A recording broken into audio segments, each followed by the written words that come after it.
Let me show you some simple butchery techniques that will help you prepare meat. We've taken here a lovely piece of Scotch beef.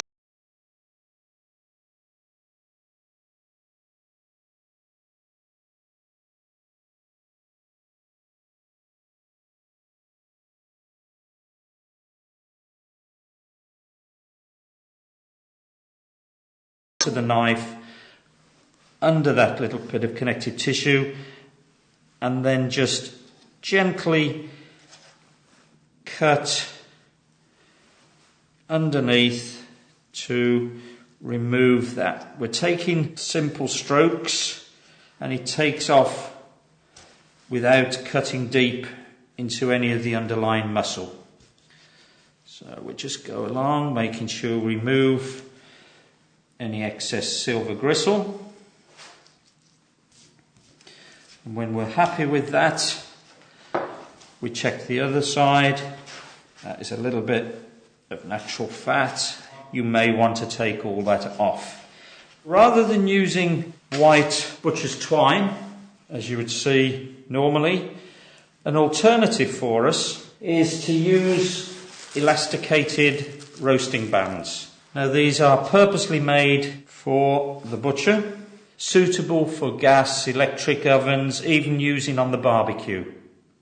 Food safe, very simple to use, and all we have to do is place our meat in a good cylindrical shape, and I always do it so that the knot of these little bands is in the centre. Open them up and then just slide that along underneath the meat until I've got it in the position. Now you're probably thinking, well, why didn't I start at one end or the other? The aim is that I don't want to squeeze the meat up to one end, and I will do that if I start at one end, because I'll start putting the pressure and it'll come up and up and up. So the trick is to put it in the centre and then work either side of that. We're trying to keep our spaces even.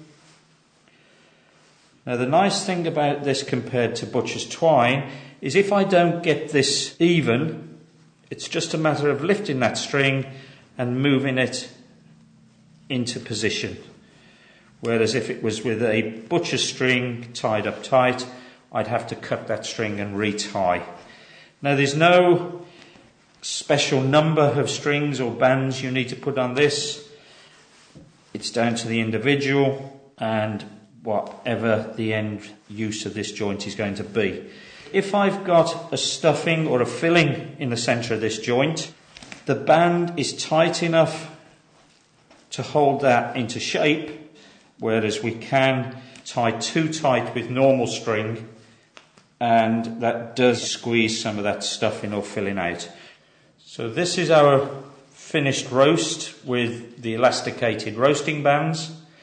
Now let me just put aside that a similar piece that has been tied with butcher's string.